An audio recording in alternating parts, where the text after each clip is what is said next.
Selamat pagi, selamat sore, selamat siang, selamat malam. Welcome everybody. Lovely to see you all here today, and welcome to our Herb Feast August seminar. I want to start by acknowledging the custodians of the Kulin lands upon which many of us are placed today, and I pay my respects to their elders, past, present and emerging, and acknowledge that claims to sovereignty were never ceded. My name is Sharon Graham Davies, and I'm the director of the Herb Feast Indonesian Engagement Centre here at Monash. And I'd like to take this opportunity to welcome all of our guests, especially those from Indonesia. And as you all know, this seminar is occurring at what is just an unimaginable time of suffering. In Indonesia, the sense of frustration, of anger, of helplessness and sadness is just overwhelming. And I've been reading Gemma Purdy's biography of Herb Feith, and in there was this quote that I took a bit of solace in. And so he wrote, I'll read it very quickly. He wrote this in 1953. And he wrote that the trouble is that one's often so shocked that one's immune to shock, so terrified at the size of the problem that one backs away from the tiny amount one can do. And I think many of us are feeling like that at the moment. And Herb Feith, along with the Australia-Indonesia Centre and really the incredible work of Gemma Purdy, has brought together a whole list of charities that people can donate to. So I'll pop that list into the chat box, and if you want to share that and try and rally a bit of support for Indonesia, I know they'll really appreciate that. So as you'll know, we're recording this event and it will be made available on our Herb Feith website. And I encourage you to type questions into the chat box at any time, and we'll come to these at the end of the talk. Please do follow us on our Twitter page, our Herb Feith Facebook page, and you can be kept up to date on all of our activities. Now, just before introducing our speaker, I'd like to turn over to Reni, who will talk about the fantastic library resources that we have here at Monash. Thanks, Reni. Thank you, Sharon. Welcome everyone to our August Monash Indonesian seminar series. For those of you who don't know me, I'm Reni Pulungan. I'm the Indonesian Studies subject librarian at the moment at Monash University Library. I will share a couple of resources that might be good and also relevant to our topic today about pop music and Indonesia. So I'm going to share my screen, and I've noticed that Jackie Whelan, our music librarians here attending, so that's good because that reminds me to actually to share our fantastic music library guide that we have. Jackie, you can add a little bit if you want, but this is a music library guide. So just like the Indonesian Studies library guide that I always share in this seminar series, this is a fantastic resources where you can find good resources, or especially databases, for example, to find music, including perhaps Indonesian music. So have a look through, and there will be some fantastic recommendation of, for example, sounds recording and stream audio that you can have a look, obviously, if you're a Monash, if you're a Monash staff or students. So that's one thing that I want to share. The other thing is we've got a huge collection on music, especially including music from Indonesia.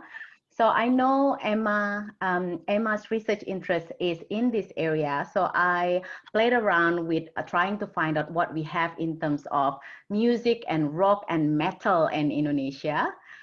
So we've got quite a good collection on this topic. And as you can see here, Emma's book is also listed. If you are interested in reading her book, this one here.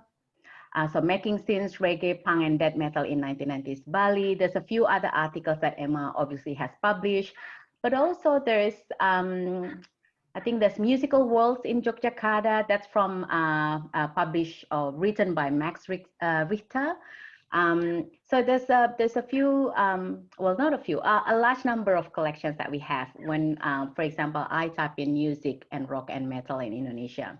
Now, just one last resource. So when I was playing around with these keywords and just to see what resources out there that are available, I found a platform called SoundCloud. So it's not necessarily a library resource, obviously, but it's a quite a good one because it's a it looks to me it's like a platform, open platform, both for listeners and creators. And I came across this a group of three girls playing metal music from a town in West Java called Voice of Bachaprot. Apparently, Bachaprot means loud in Sundanese. So have a look at that. Uh, Platform. It looks like a good one to sort of see what's available in terms of free music available online. I think that's probably it from me, Sharon. I will be handing it over to you. Thank you. Great, thank you, Rennie. Lovely to hear about all of those things that we have here at Melbourne. So today we are joined by my colleague at Monash, Malaysia, Associate Professor Emma Bolt. Emma did her PhD here at Monash, and we saw just then Rennie showing us the book that was published, I think, by Duke University Press, with the best title ever, Making Scenes, Reggae, Punk and Death Metal in the 1990s Bali. Previous to joining Monash Malaysia, Emma was at QUT and also at ANU, and also on an ARC discovery project with my predecessor, Ariel Herianto. So it's such a small world indeed. Today, Emma will be talking about her latest book, Genre Publics, Popular Music, Technologies and Class in Indonesia. So please do type questions into the chat box as we go. And as I'm sure Emma's talk will raise many questions. So let me take up no more of your time and hand over to you, Emma. Thank you. Thanks so much for the warm welcome, Sharon, and thanks to the team, Rennie, Anita and Lauren, as well as Sharon, for inviting me onto this platform. It's a great honor, and you know, all the promo work you've done around it has been fantastic. It's great. And as you said, I did my PhD at Monash, so I do have a background in Asian studies, Indonesian studies in particular, and I knew Herb, so this kind of feels like home. Despite that, I still feel a bit nervous. So sorry if I, hesitate a bit and I'm a bit probably in the questions, I'll do that. For those of you who, this is based on my book, which came out last year, but the research for it was really completed in 2017. So there's a lot about the research that I'm going to be talking about today, which will have contemporary implications. I think some of you will know more about them than I do because I've moved on to other research since. So I look forward to your suggestions, comments, critiques too. When we have time to chat, I'm going to be talking for about half an hour and I'm going to be showing some clips. So hopefully the mood will be fun. Thanks to all the attendees too for coming to my talk. Look forward to chatting with you. So I will, before I do that, I'm going to put something in the chat now. So the talk's based on, it's based on a sort of a slice of the book really. So it's drawn from several chapters of the book which were published as 2 journal articles, and I've put them in the chat. If you're interested to read more, you can ask me for the PDFs or access them through the library. Just bear with me while I share.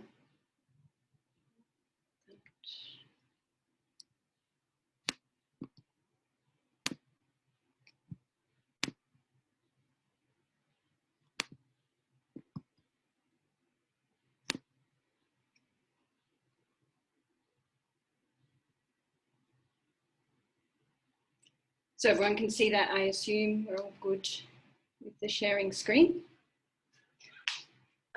This is the book. It's called Genre Publics. As I said, it came out in 2020, and it's based on research that took place over quite a long time, from 2005, actually, when I started working on a postdoc at Leiden University, through to 2017, when I completed a third postdoc at QUT. And throughout that period, which covered 3 postdocs, I undertook this research looking at the music industry, in particular, something I call the local music boom in the book, and I'm going to be talking about what that is in this talk.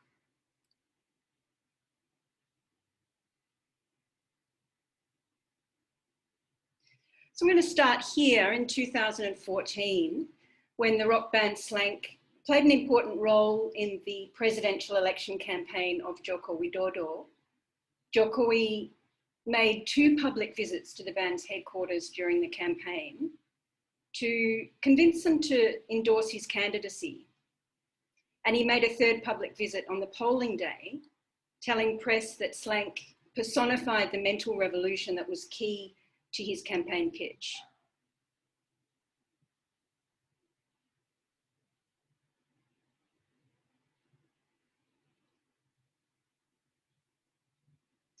So several days before the polling day, Slank members had organised a concert in support of Jokowi, and it featured a lineup of pro-Jokowi artists, and some analysts attributed Jokowi's victory to the spread of images of the huge crowd at this concert, which convinced people to cast their votes for him.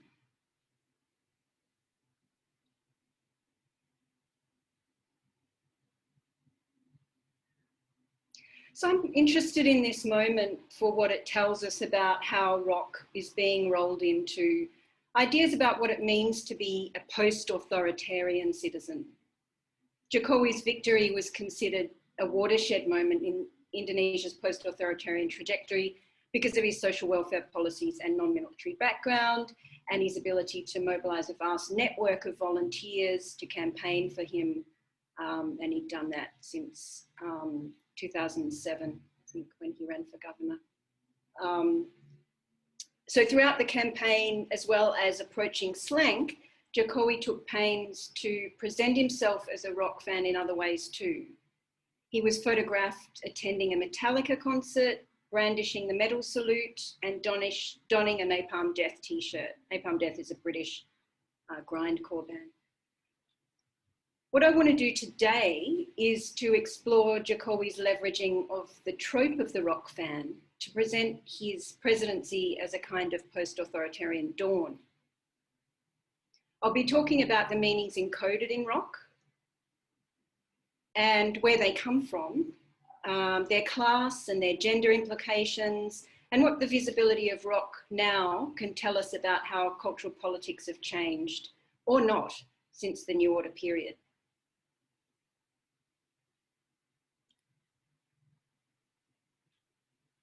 So Slank formed in 1983, and they rose to national prominence in the early 90s. In the late 90s, they became one of a number of all-male rock supergroups to achieve record-setting album sales, a phenomenon known as the local music boom.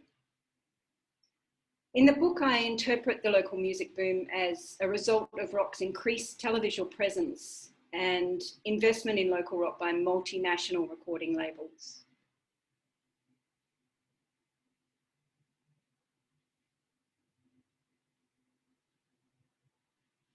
So I'm interested in the power dynamics implicated in the use of the term local to refer to increased visibility of a particular kind of music, and that is rock. And in the book, I argue that rock's claims to represent the local reassert long-standing ideas about a middle-class cultural ascendancy. Lots of people who have written about Indonesian popular music draw attention to how these ideas become naturalized by a kampungan gedongan dichotomy. Kampungan means of the slums and Gedongan means of the buildings. And these spatial imaginaries work to localize notions of high and low culture, which Indonesians experience as a complex of binaries condensed within the master Kampungan, Gedongan dichotomy. They infuse the distinctions between popular music genres, rock,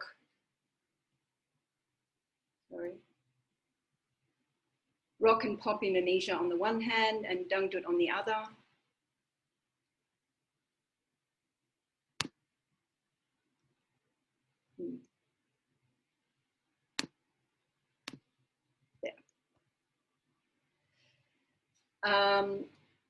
Print literate people versus illiterate ones, and critical citizens versus members of the unknowing masses, male participants in the public sphere versus gullible female consumers.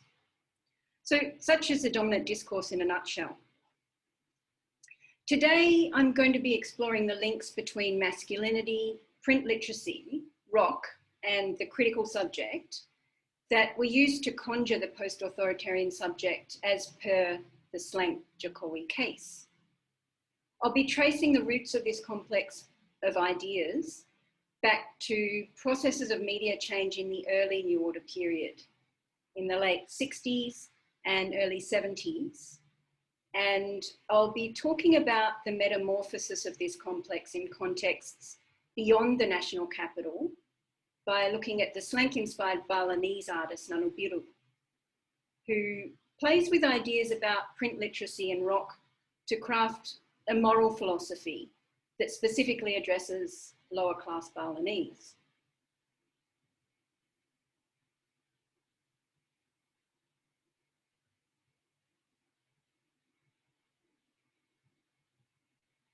Slank became famous in 1989 when the band's first album, Sweet Sweet Hey Hey, became a hit.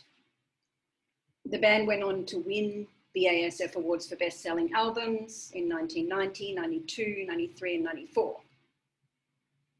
Slank transformed rock, which in the 1970s had been dominated by bands that sang in English or a flowery poetic version of Bahasa Indonesia. Slank's lyrics were a slang street version of Indonesian, and this helped to re-signify rock as a local form. Slank members also adopted styles and personae that suggested they were ordinary everymen by associating themselves with the term selengean, which I've translated as unkempt. And the band's very name derived from this term, selengean.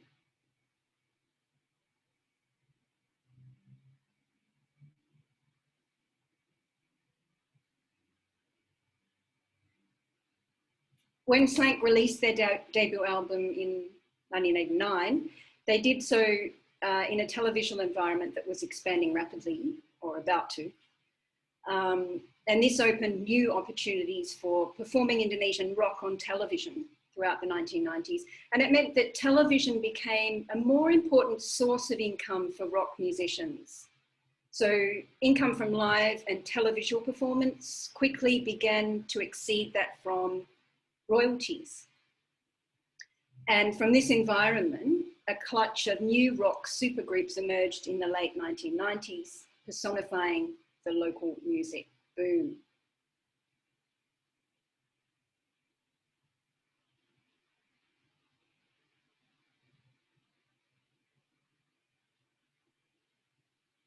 In the late 90s, rock became a more visible part of the public sphere, into the 2000s as well. A more visible part of the public sphere that people were struggling to imagine in new ways after the fall of the New Order in 1998. Rock musicians and their lives became important sites for renegotiating the nation. They started to map out ethical and moral roadmaps for the reform process, or provided commentary on contemporary political problems. Slank was a good example of this kind of act. In 1998, the year the Suharto regime fell, the band released the album Mata Hati Reformasi, which I've translated as A Sense of the Reform Movement. Later in 2004, the band toured major cities across the archipelago to encourage people to vote in the first direct presidential elections. And they released a song called Lo Harus Gerak, You Have to Act. Put the lyrics up here.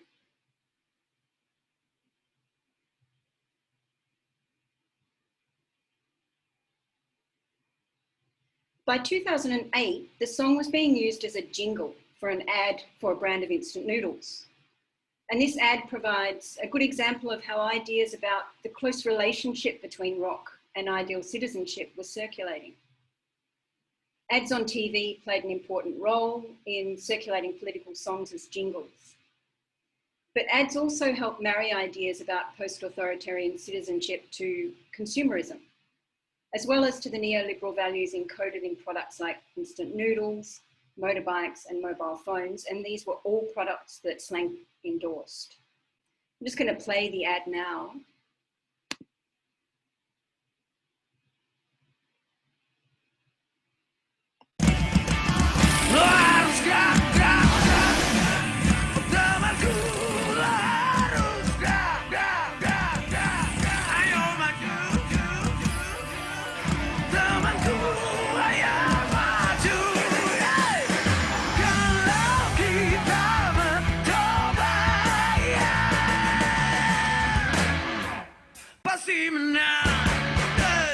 Super mie, super rasa ayam bawang, kaldunya dari ayam asli. Nikmatnya aroma berpadu dalam mie gurih kenyal. Super mie, super rasa ayam bawang, pilihan generasi super. Kaldunya ayam bawang. Generasi super pasti menang. Bukti rame-rame. Bukti rame-rame.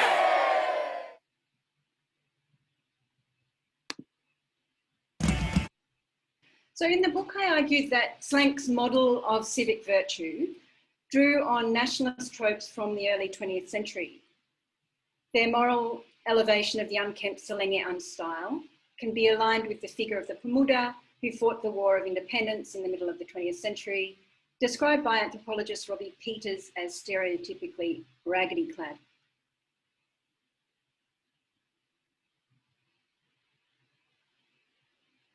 But the band also drew on tropes from the early 20th century, highly educated youths who funded the early nationalist organisations and expressed themselves via the printed word, especially newspapers.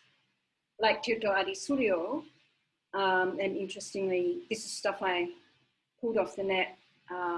He is actually depicted as a rocker in the top left there. He was the son of a Javanese nobleman who established a number of newspapers in the early 1900s and founded the nationalist organisation Sarekat Dagang Islam.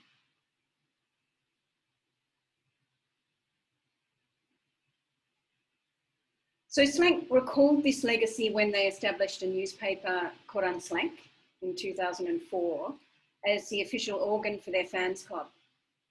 Using a newspaper as an organ to address Slank fans can be seen as a nostalgic but symbolically powerful move that papered over the material basis for the band's rise to fame, commercial television. In the newspaper, Slank members pen lengthy features elaborating their moral philosophy in teacherly and didactic fashion. It interpolates the fans as more than just consumers of entertainment. Reading activates their citizenship, their critical participation in the public sphere.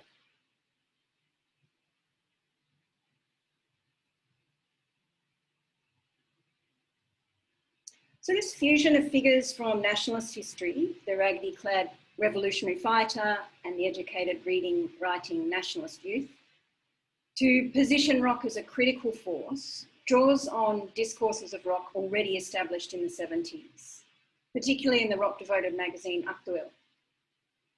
In the book, I argue that Aktuel played an important role in the formation of the Indonesian middle class during this period, because it addressed rock-consuming reading public that was positioned between the state and the masses. From this space of middleness, ideas about ideal citizenship emerged. The rocker came to represent critique and irreverence for authority. He was seen as independent of both the state and mass entertainment, and he also challenged high culture myths by mocking the literary canon, for example.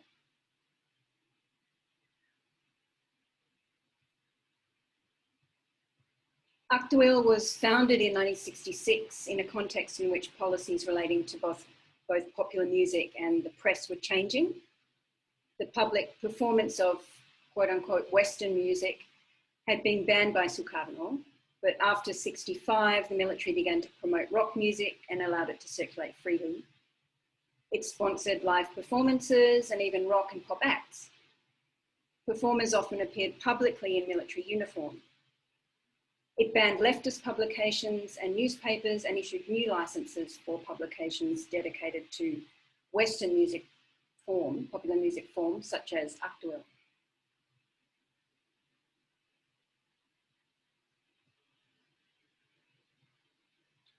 Early editions of Aktueel mostly featured images of Indonesian women performers, and rarely could you find images of Indonesian male performers in the early editions. So Indonesian rock and pop were being presented as a feminine space.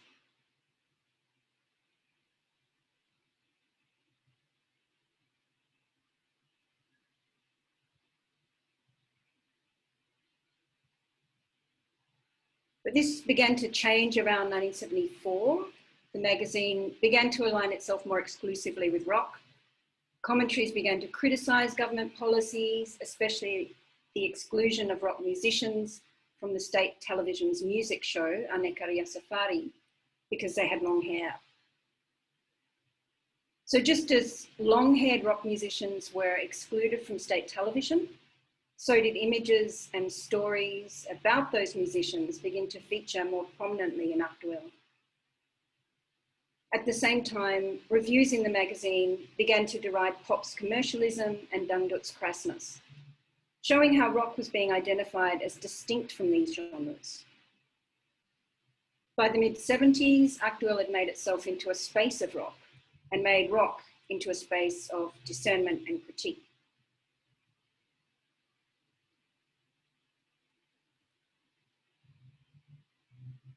So what's interesting is how the young discerning critical reader is being interpolated by Aktueel, and how this address challenges existing work, arguing that new order popular culture depoliticized youth by replacing the term pemuda, which infers historical agency, with remaja, meaning teen, which infers mindless consumption.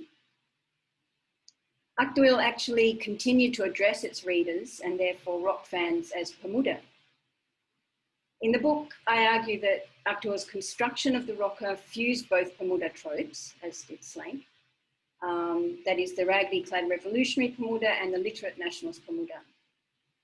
And that this fusion becomes especially clear in an absurdist poetry segment in Aktueel that began to appear in 1972. The feature was established after editor Remy Silado began contributing his own poems in a style he called puisi beling, or naughty poetry. And this prompted readers to send in their own poems in the same style.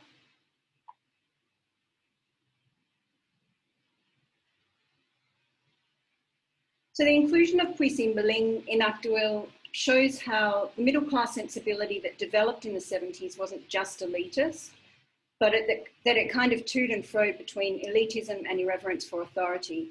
And this points to the new archetypes of youth as historical agents that were brewing in texts tailored to young middle-class consumers in the 1970s. In the book, I argue that Puisi Beling's addressee fuses the revolutionary and nationalist pemuda tropes. He is both highly literate and obstinately wild.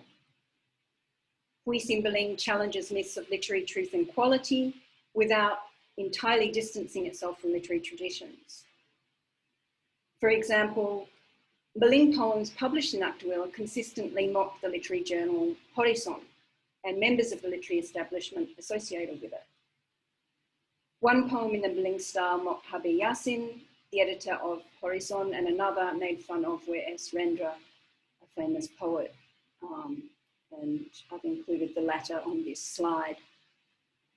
I'm going to turn now to the Balinese artist Nanu Biru, because he presents a case that shows how the Pemuda composite that I've been talking about sticks closely to rock, but also how it shifts and changes and is capable of doing different kinds of work in different contexts.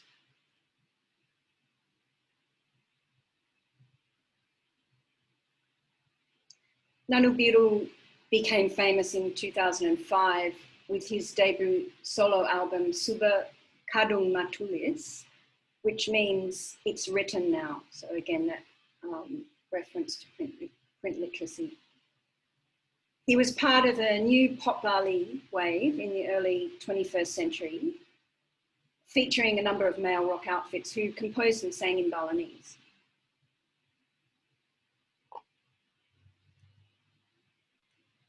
And this new pop Bali wave emerged in context of intense revision in the 21st century of what it meant to be Balinese.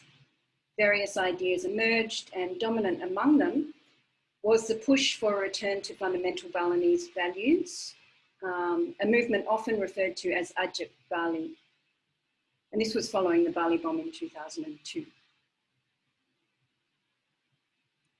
Ajak means stable, and Ajak Bali signals a desire to return to agrarian values and a concern with the declining Hindu population on the island. And these ideas were mediated by various forms of high culture. Intellectuals with university links, the high or refined form of the Balinese language, and the regional newspaper, the Bali Post.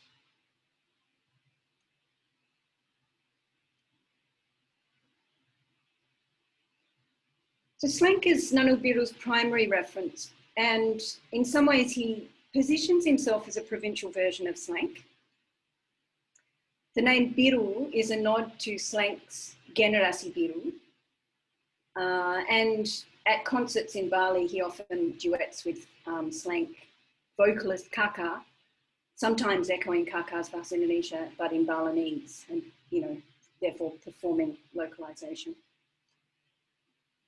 Like slank, Nanu Biru uses the figure of the Pemuda, the wild, critical, literate young man originally associated with rock in Aktuil, to mark himself as belonging to rock.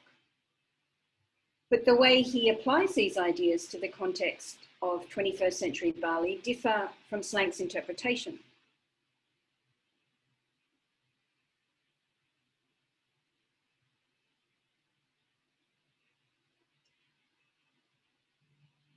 Earlier, I talked about how images of long-haired rock musicians in Aktuil in the 1970s helped to position rock as a cultural force that stood outside of the state. And this construction leveraged a familiar trope, the raggedy-clad revolutionary youth, that helped people place rock within nationalist history.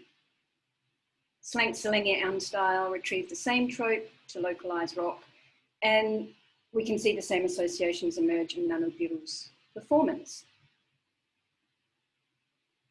One of the most important elements of Nanu Biru's performance of rock is his affinity for dirt and everything to do with lowliness or the low.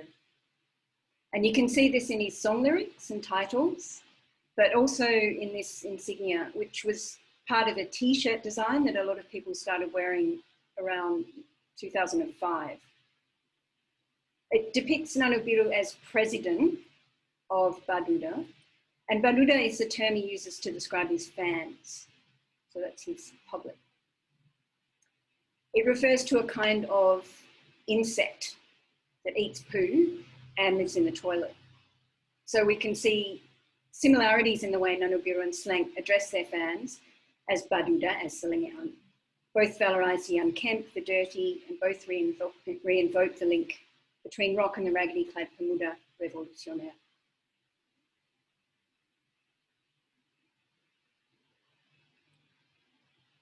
For Nanu Biru, positing an affinity for the dirty and the low as morally virtuous also allows him to directly challenge Ajak Bali's conception of ideal Balinese-ness as necessarily associated with high culture.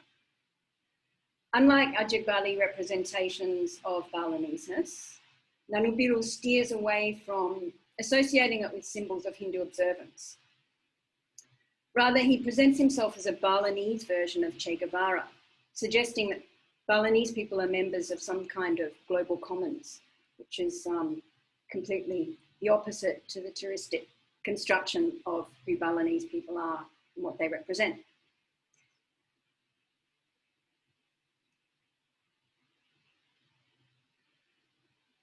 Another important element of Nanu Biru's performance of rock is his use of print media, continuing both Slank and Aktuel's legacy of associating rock with literate, educated nationalist youth of the early 20th century. So what's interesting about Nanu Biru is not only how he uses Low Balinese to challenge Ajak Bali, but also how he renders Low Balinese into written form, to insert his ideas into the physical spaces of Bali that people experience and traverse every day. In song, Nanu Biru stresses the importance of a work ethic. He's dismissive of material wealth, and he calls for solidarity among the ordinary working class youth that are his fans. But as well as song, T-shirts also play an important role in spreading these ideas. The bulk of his income comes from sales of T-shirts through his merchandise store. And many of them feature proclamations in enormous letters to create the semblance of an exclamation. "You're so up yourself," exclaims one.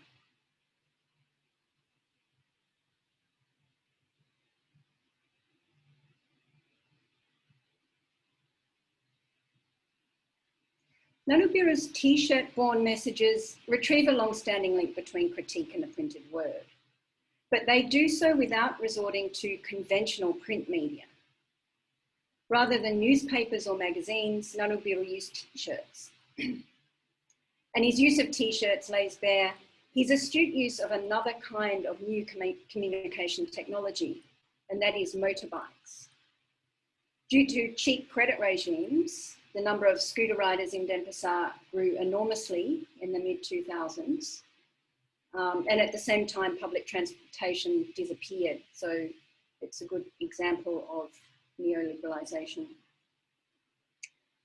These are photos of two Baduda women who I have followed and talked to for this research, and who used these images for their Facebook profiles. You can see how they're using both motorbikes and Baduda fandom to build their online identities.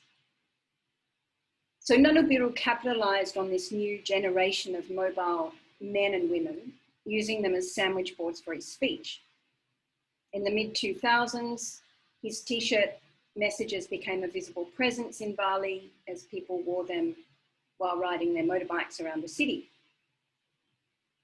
"Whether you're rich or poor, your shit stinks just the same," proclaimed one.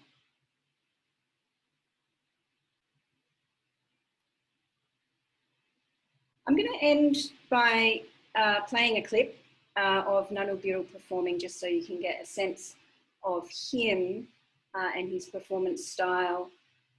This is a song called Cewek Cafe Juga Manusia, and the title of the song means Cewek Cafe, or cafe girls, are human too. Cewek Cafe are the women whose job it is to accompany the guys who frequent cafes, usually outdoor, hastily constructed venues featuring an abundance of colourful blinkety-blink lights. And they go there to drink a lot and sometimes take pills on Saturday nights. And these women accompany them.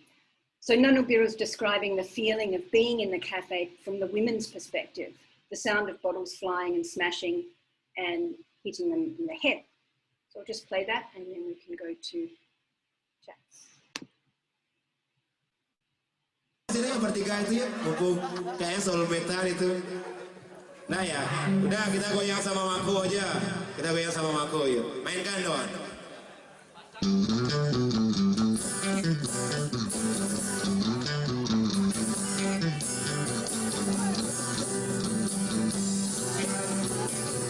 Geladak jadong, jadong jadong, kita uyus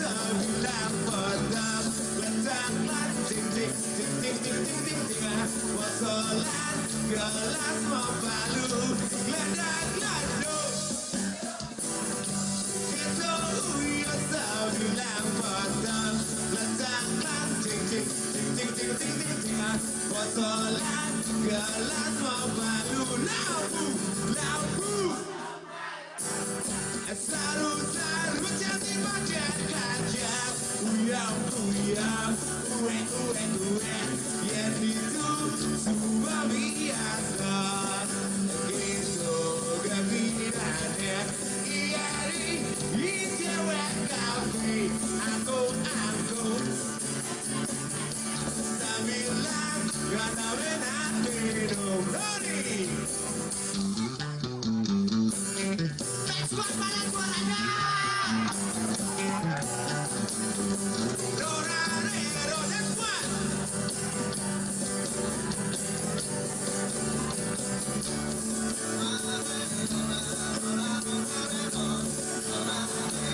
Sarang sawi mengejian Rona Rero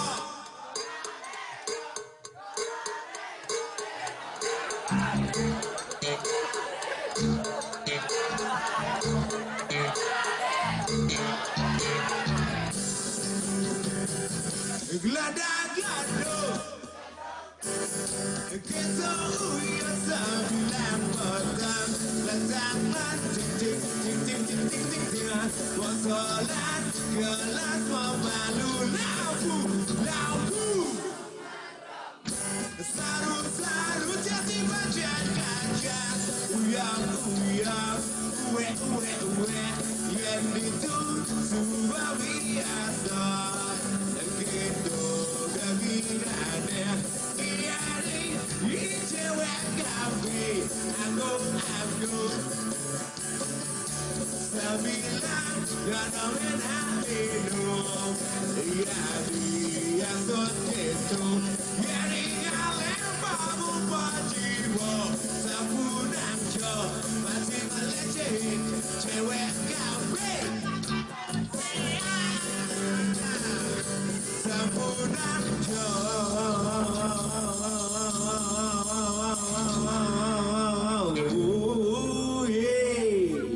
ayo maku bajingan lecehin cewek kafe juga manusia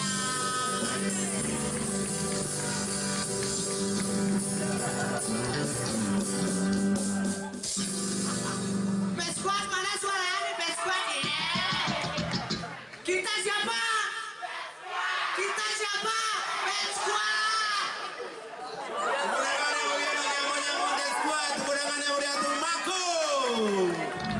Semoga rahayu aku take care ya.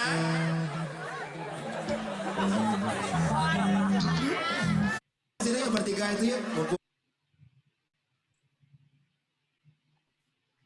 Oh, fabulous, fabulous. I just love that guy. Presumably was just someone from the crowd who got to be up there singing and dancing a bit. Yes, it's a democratic kind of performance, isn't it? That's fabulous. Oh, well, I can see we've got lots of questions and I have heaps, but I will sit back. And maybe Anita, do you want to ask the first one? Oh, sure. It's a long one, Mas Max. Thank you for the long question. And he did clarify. It's bertanya bukan mempertanyakan, Emma. So, as you can see in the chat, Max is wondering how where other genres besides dangdut and rock might fit into the high-low binary. For example, pop, Indo, keroncong, Latin, etc. And much similar criteria determine where they fit: literacy, gender, culture, social critique, etc. So Emma, do you want to address that? Yeah, like, okay. So the book is primarily looking at the distinction between what I broadly refer to as genres that fit under the label of Indonesia, so pop Indonesia, and I think rock can also fit into that category, and genres that are commonly thought of as belonging to a genre identified as Melayu. Yeah. So dangdut fits into the latter. And then pop, Indo, keroncong, Latin, etc. fits into the And also, I don't really talk about dangdut in the book, but what I do talk about is a later Melayu phenomenon, which is pop Melayu. And how, Melayu, how pop Melayu sort of worked these class distinctions in its performance and its televisualization, and the media environment that gave rise to these reworkings as well. So I guess I would look at those other genres in terms of how they fit into that broad sort of binary. And that is, you know, Indonesia versus Melayu. Lovely, thank you. And the next one's just a comment from Roswinarni, just saying it's really wonderful to see this phenomenon from a different perspective. As an Indonesian, I've never been aware of this situation. And that's one of those things, right? Looking, you know, often in your home country, you're immersed in popular culture and it's around you. So it's nice to have that perspective from someone else. So I'll go into the next one, Haryadi. So great presentation, Emma. What do you think about Superman is Dead, a group which is also from Bali? Do you think they have the same influence as Nanu Biru, considering that SID music appeals to a bit of a wider audience than in there? Yeah, so SID is one of those groups that's managed to go national. Very different, I think, as a phenomenon, as a cultural phenomenon to Nanu Biru. They have always sung at first in English, actually. They were very sort of proud in the fact that they could have English language songs on their first album, and then Indonesian. They have kind of done stuff with their Balinese identity, stuff with symbols of Hindu observance. In later years, they've been part of protest movements. Their public, I think, is a little bit of a different public to that of Nanu Biru. As I said, Nanu Biru is very much orienting himself to working class, if I can say that, Balinese. And he does that through his language use, and also things like this song that I just played, which are also, I think, playing with rock's historical association with masculinity. And so he's really taking that apart a bit by doing things like this song, which shows stuff from the women's point of view, particularly the kind of women that I think SID would probably or likely to be derisive of, thinking about some of the things that some of their members have said about dangdut koplo artists, for example, and, you know, derisive things, which situates them within a particular kind of rock tradition, which is, it fits very squarely into that binary that I mentioned earlier, which is women, mindless consumption, men, critical citizens. So I don't think SID really take that apart at all. And I think Nanu Biru does. The other thing that's a bit different about Nanu Biru is that he's not politically aligned and he's been careful to not be part of protest movements. I think that's probably a commercial consideration,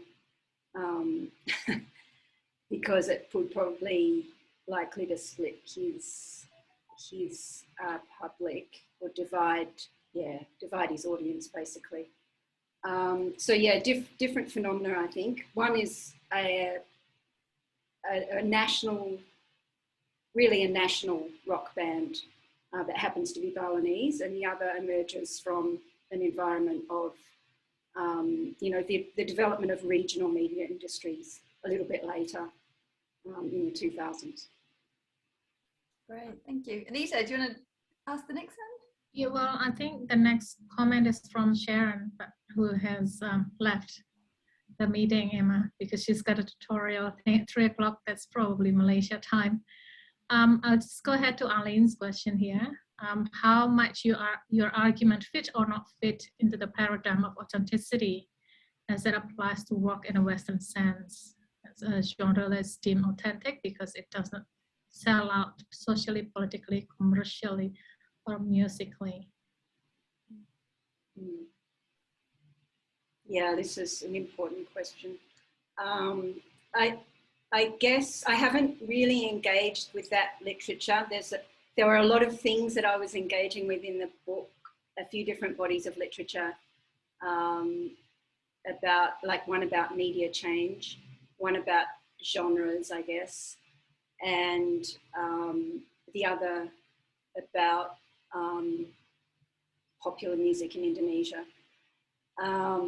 So I didn't really engage with work on authenticity, but I think it's an interesting question to raise because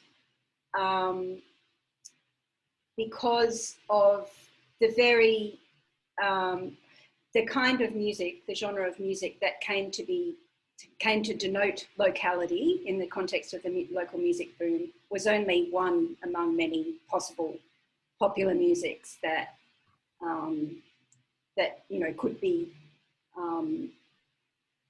could be referred to as examples of the local national authentic. Why not Dangdut, for example? Why not Keroncong? And so the way I'm looking at that is is by putting the local music boom in the context of this class, construction of class, which takes place in a media environment, and looking at the media technologies that aid the construction of these class identities. And so seeing the authenticity that's attributed to rock in the local music boom as a continuation of a middle class cultural politics that became ever more ascendant with the advent of television. But yeah, it's an interesting question, Aileen. There's probably more to be written from that perspective, Great. engaging with that literature. Thank you. Thank you. And a comment from Max that Pop Indo Malayu binary seems good to me. So thank you for that comment. And then the next question, Sugiyanto, thank you for such an engaging presentation. I wonder if you could also touch on the foreign rock bands that may have influenced the emergence and development of Indo rock bands in the early 70s. Also, what post-Suharto has there been any shifts in the causes that rock bands advocate for? I tend to see the phenomena resonates with the decentralization of power, both in politics and culture. I see the phenomenon of these political, like, rock musicians as political advocates, as activists and so on, very much as a post-authoritarian phenomenon, post-Suharto phenomenon. So I'm kind of interested in the power, the authority that's been invested in Slank, or bands like Slank and other people. SID is another example, and how that mirrors, or how it takes over from the authority that has conventionally been invested in the activists, the campus-based activists. So what we see now is authority figures who emerge from commercial media environment rather than ones who are emerging from a campus environment, for example. And, they're being afforded this authority and a political voice. So I think what that speaks to is the importance of understanding changes in the media as from a perspective of, work on media change, rather than understanding changes in the media as a subset of political change that happens sort of elsewhere and beyond the media, which is something I'm trying to do in the book, is to map a kind of media history that doesn't assume that any cultural or political change that derives from changes in the media landscape are caused ultimately by some political change that happens at the top of the political tree. So yeah, I think that question maybe fits in there, that it's a good example of how new ideas about what constitutes political authority is being generated out of media change. And I think, yeah, that's actually a good example of why we need to think more about media and the politics of it. So Anita, we might be able to squeeze in that last question if you want. Yes, one more very quickly, Emma, from the Boomerian. Though I can see Pak Harry, but not Boomerian on the screen. Great. So the question is, can you say a bit more about gender? So women as performers. Yeah. Very quickly. Yeah. Sorry. So I guess most of the book is about, most of the examples I draw are male performers.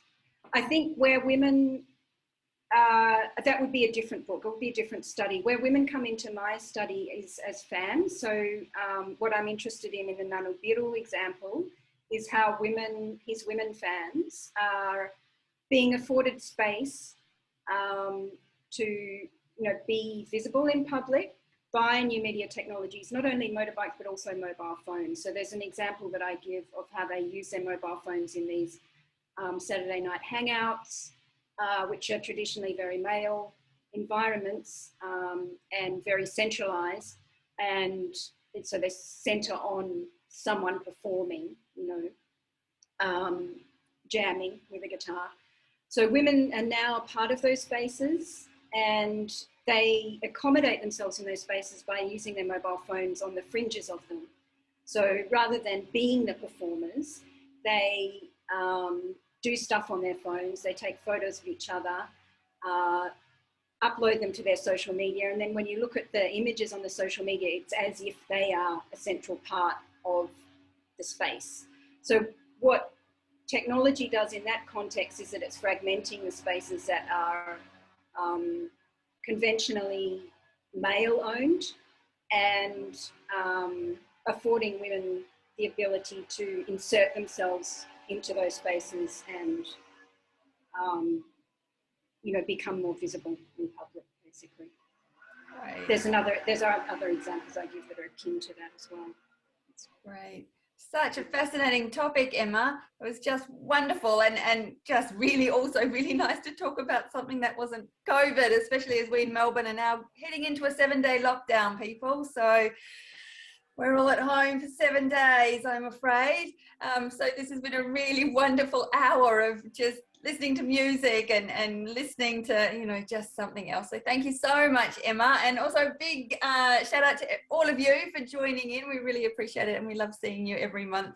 And as Emma said, it is a little bit like coming home. So that's a really nice thing. And a big shout out to Lauren for doing all the logistics and background work that nobody ever gets to see, but it means we're all here seamlessly. And also to Anita and Rennie for all their help.